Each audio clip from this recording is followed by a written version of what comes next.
Sister Veronica Donatello is the daughter and sister of people with disabilities. She is a child of deaf adults, or CODA as we've come to know it this week. Sister Veronica is a member of the congregation of the Franciscan Alcatarine Sisters, an Italian sign language interpreter, and an applied behaviour analytics technician for autism. After obtaining her bachelor's degree, she completed 2 thesis licenses, the first on deafness in catechetics and the second on Christian initiation with people with disabilities. In 2019, she earned a doctorate in educational sciences, focusing on the pastoral inclusion of people with neurodevelopmental disorders.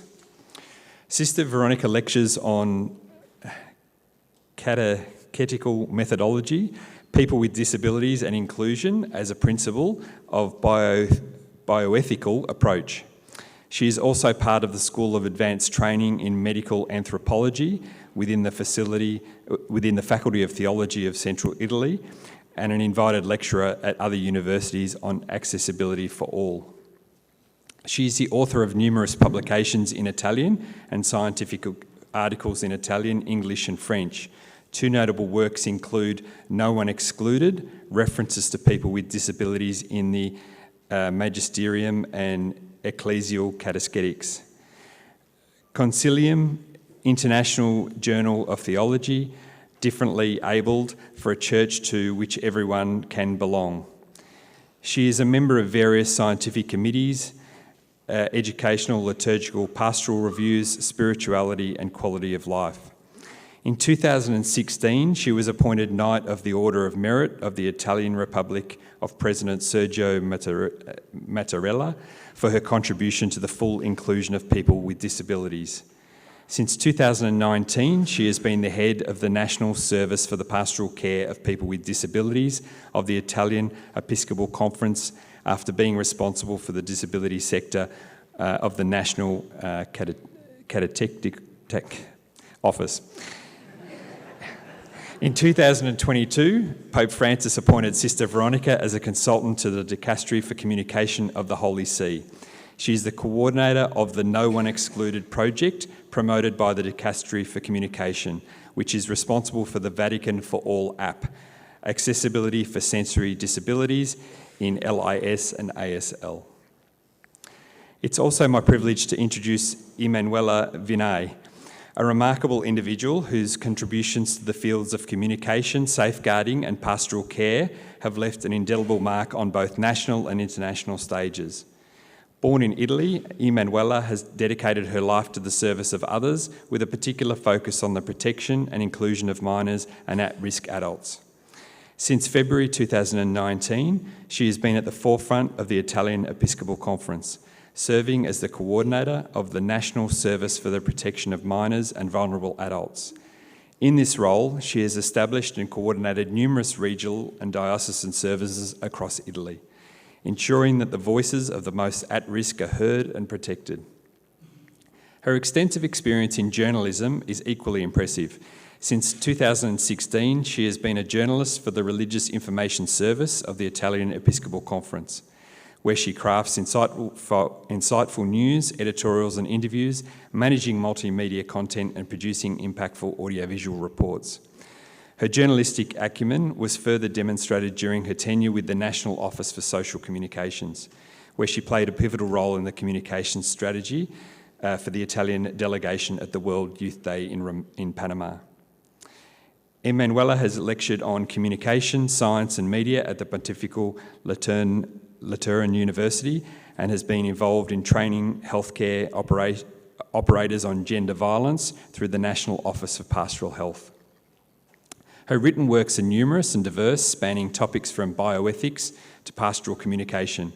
Among her notable publications are From Communities to Communities and Fake News and Peace Journalism, both of which reflect her deep commitment to ethical and effective communication. Emanuela's accolades include winning the 3 Merrick Serrano Journalism Award and being an active member of the National Film Evaluation Commission. Today we have the great fortune of hearing from Sister Veronica and Emanuela. Please join me in welcoming them both.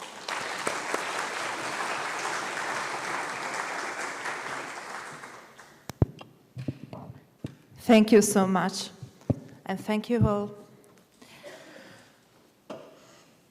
The National Service for the Protection of Minors and Vulnerable Adults and the National Service for the Pastoral Care of Persons with Disabilities are two new structures within the Italian Episcopal Conference.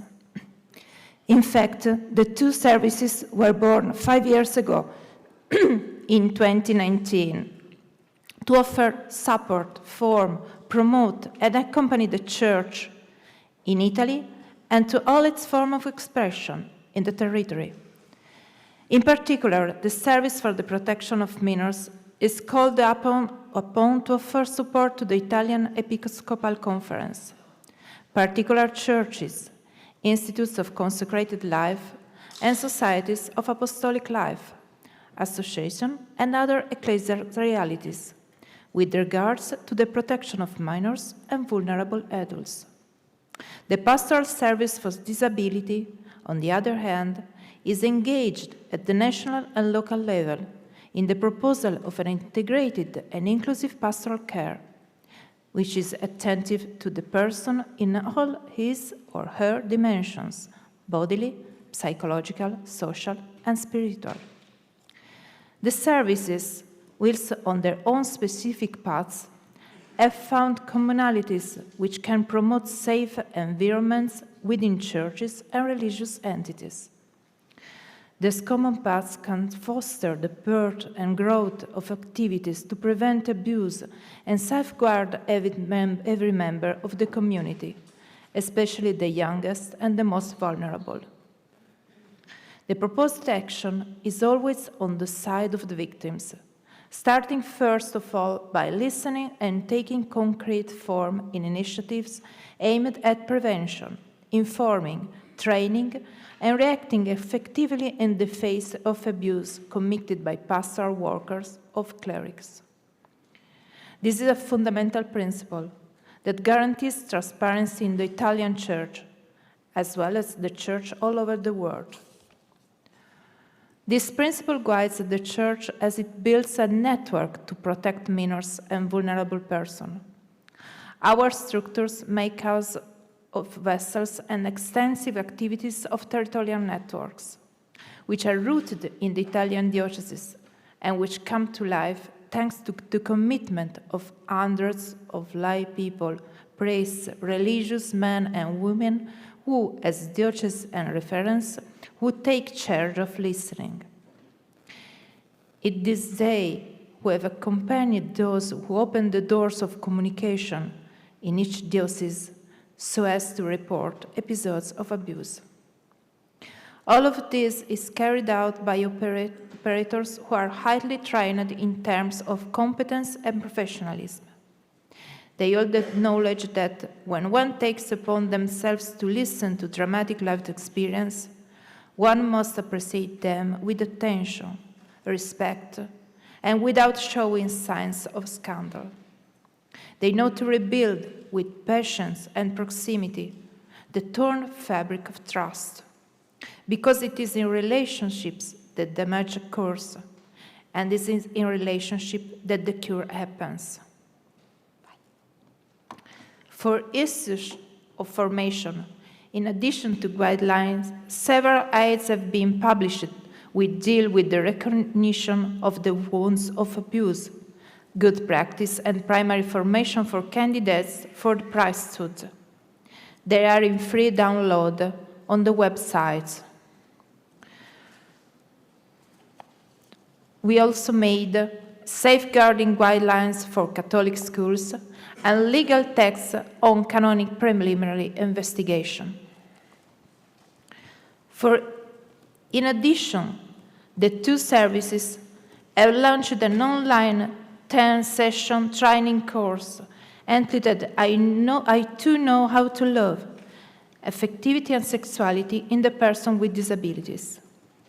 Accessible in Italian Sign Language and with subtitles, the course was open to diocesan members and employees, parents, caregivers, and those working in residential facilities, and result in a large participation of the weekly evening session. Participation did not consist of passive listening, but a lively dialogue that was nourished in the main by the question of those who were concerned. This experience made the importance of proper education regarding affectivity and sexuality even clearer, with a holistic perspective of the prevention of abuse. Educational intervention is confirmed as substantial because it supports and helps to integrate with awareness the instinctive emotional side that tends to prevail amongst adolescents. All of them. This is a difficult mission to accomplish in all contexts, and one that becomes challenging with boys and girls with disability, who, on one hand, do not have a clear separation between public and private, and on the other, are often perceived only in their physical or physic condition. The Church is not afraid to talk about these issues or to commit itself to promoting new culture in this area. Those in charge of the service and the experts who participate have made intervention through Italy in recent years, meeting with the bishops of the ecclesiastical regions. They include presbyters and deacons, catechists, educators, health work, family members, religious teachers, sport coaches, youth leaders and associations. Protocols and agreements were signed for increasingly effective and shared action. Think, for instance, of the one signed between the Pontifical Commission for the Protection of Minors and the Italian Episcopal Conference, aimed at promoting a joint commitment to combat abuse in the Church. The document signed on 28 October in Rome by Cardinal Sean O'Malley and Matteo Maria Zuppi, President respectively of the Pontifical Commission for the Protection of Minors and the Bishop Conference, provide regular updates from CAE at the national level and by the Pontifical Commission at the universal level on regular initiative to protect and safeguard minors and vulnerable persons. It also envisages an exchange of skills and professionalism which link good practice in order to create a global network of centers for the reception, listening, and healing of victims. All this according to international standards, as identified by the Commission, which act as a model for those that are already widespread in Italian dioceses. To ensure that the fight against abuses is conducted with determination for the benefit of the people of God and to emphasize the commitment to responsibility for the protection of everyone, especially the smallest and most vulnerable, the agreement also includes aid to those countries, especially developing countries, which have scarce human professional financial resources. It provides support, not only financially, in both prevention and implementation of protection policies. On the 18th of November each year, the Italian Church National Day of Prayer for Victims of Abuse has been established.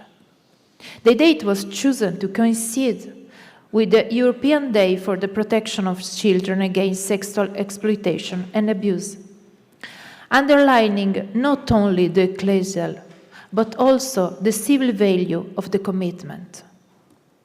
The day, which in November this year is in its 4th edition, takes place through initiative promoted by each diocese to their own territory, thanks to a series of materials, prayer, reflection, animation made available to the national service.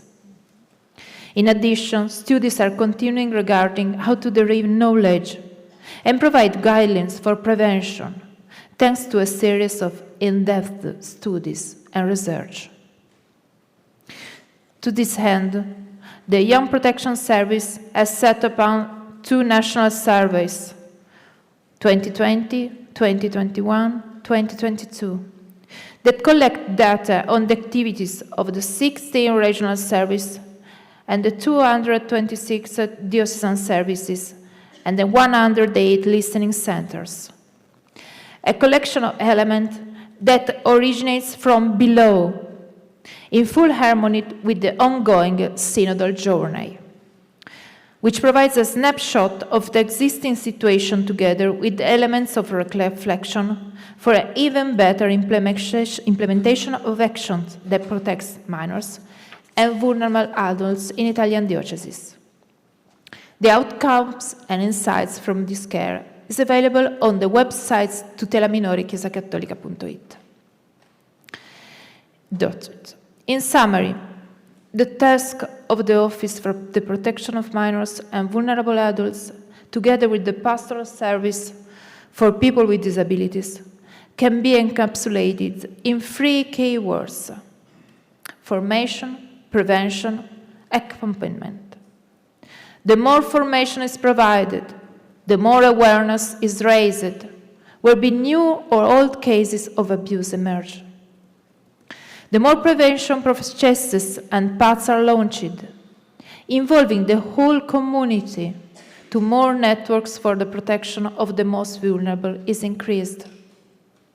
The more we stand by people who have been abused and accompany their suffering along the pathway of physical and psychological healing, the more we will be able to rebuild the fabric of a frayed society. We cannot look away from the wounds caused by all forms of abuse, nor can we heal without taking on the pain of others. Trusting in the Lord's comfort in every pain, each one is called to support this new awareness so that it matures and grows in all our churches. Thank you for the invitation.